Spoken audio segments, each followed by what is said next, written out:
કાલાવડના પીજીવીસીએલના કર્મચારી પર 3 શખ્સોએ કર્યો હુમલો. કાલાવડ શહેરમાં બસ સ્ટેન્ડ વિસ્તારમાં આવેલ સ્વીટ પાનની દુકાન બાકી વીજ બિલના પૈસા લેવા જતા કર્યો હુમલો. એક કર્મચારીને માથાના ભાગે કાચની બાટલીથી હુમલો કર્યો અને અન્ય કર્મચારીને મૂઢ માર માર્યો. કર્મચારી રાહુલ ગોસ્વામીને માથા અને આંખના ગંભીર ઘાયલ થતા રાજકોટ ખાતે ખસેડવામાં આવ્યો. તાત્કાલિક બંનેને કાલાવડની સિવિલ હોસ્પિટલમાં ખસેડવામાં આવ્યા. બનાવની જાણ થતાં પીજીવીસીએલના અધિકારીઓ અને કર્મચારીઓ સિવિલ હોસ્પિટલ પહોંચ્યા. કાલાવડ ટાઉન પોલીસ ઘટના સ્થળે પહોંચી ગયો.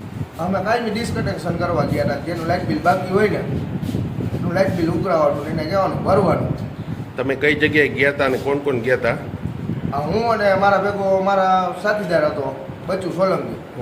અમે નગરપાલિકાની સામેની સાઈડ સાગર કોમ્પ્લેક્સની બાજુ એની દુકાનનું લાઇટ બિલ બાકી હતું એટલે અમે ત્યાં ગયા કે ભાઈ તમારું લાઇટ બિલ બાકી છે. સવારે ગયા ત્યારે એમ કીધું કે અમે બપોર 12 વાગે લાઇટ બિલ ભરી દેશે. તો અમે 12 વાગ્યાના બદલે 5 વાગે એની દુકાને ગયા કે ભાઈ લાઇટ બિલ ભરાઈ ગયું. તો કે નથી ભરાણું લાઇટ બિલ મારું.